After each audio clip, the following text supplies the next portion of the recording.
Welcome back, students, and today we are going to cover the part number 6 of Why Do We Fall Ill, lesson number 11 of class 9. And today's topic is infectious agent. In last class, we have studied about the infectious and non-infectious diseases, or you can say the communicable and non-communicable diseases. And you come to know that the infectious diseases are caused due to infectious agents, and these infectious agents are nothing but the pathogens. So what are called pathogens? Pathogens are those microorganisms that cause diseases. So the disease causing germs are called pathogens, and these disease causing germs or pathogens are actually the infectious agents that cause infections in our body. So let's have a look on this topic. Organisms that can cause disease are found in the wide range of categories of classification. You have already studied the classification of our diversity of organism. So there are a huge number of categories in the classification which can cause diseases. Some of them are mentioned over here, that is virus, bacteria, fungi, and many more are single cell animal like protozoas, some worms, fungi, fungi. Now, single cell animal like protozoa. Some diseases are also caused by multicellular organisms like worms and all. So there are so many categories that of microorganisms that cause us different kind of diseases, and we will go to study about that kind of or that categories of organisms, and today's topic is based on that particular categories of microorganisms. So let's have a look. Common examples of disease caused by virus. Do you know viruses are so small microorganisms that cannot be seen by microscope also. So if you want to observe the virus, you have to use the electron microscope. And there is a wide range of diseases that are caused due to viruses, and so many diseases are there which you may have suffered in your past, like common cold, like influenza, like dengue, and somehow AIDS also. These all diseases are caused due to viruses.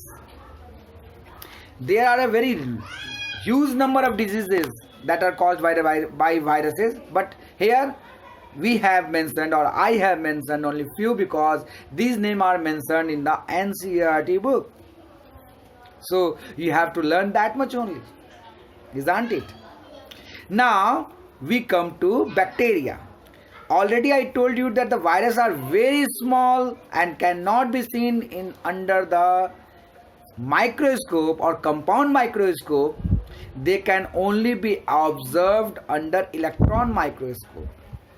The second categories of the microorganisms are bacteria, which can cause different kind of diseases in human being as well as other animals also.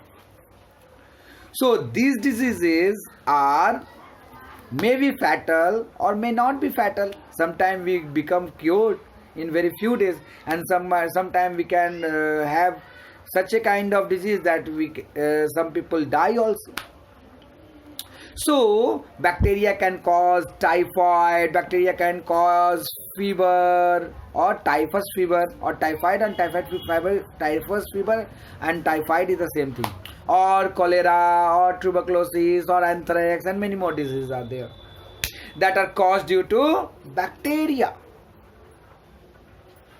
Now, and we have obviously I have not mentioned all the name, because in your book, in NCERT book, only this much name has been mentioned. So I thought, why I'd give some extra burden to you. That's all. I have given only 4 or 5 names over here. Fungi, you know fungi?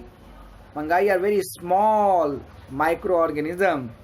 Obviously, bacteria and fungi can easily be observed under compound microscope. I think you have seen the bacteria shown by me in laboratory, isn't it? So, fungi cause different kind of skin infection. If a person is not bathing regularly, or if a person is not using some precautions against fungi or skin related problem, he can cause different types of skin related problem, and they are mainly caused by fungi. Next comes protozoa. Protozoa are microorganisms, and they are mostly found in water, and some protozoa can also be transferred with the help of vectors. Do you know vectors? I will just explain you this. Wait.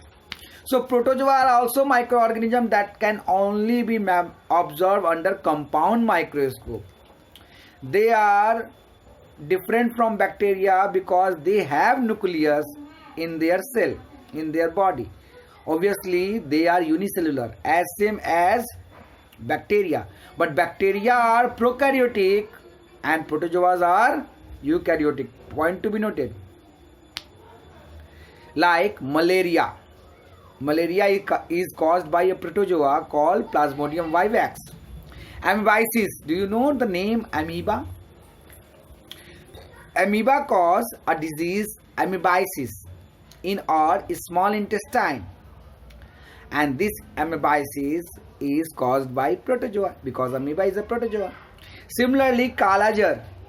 Kala Jar is a kind of protozoan disease.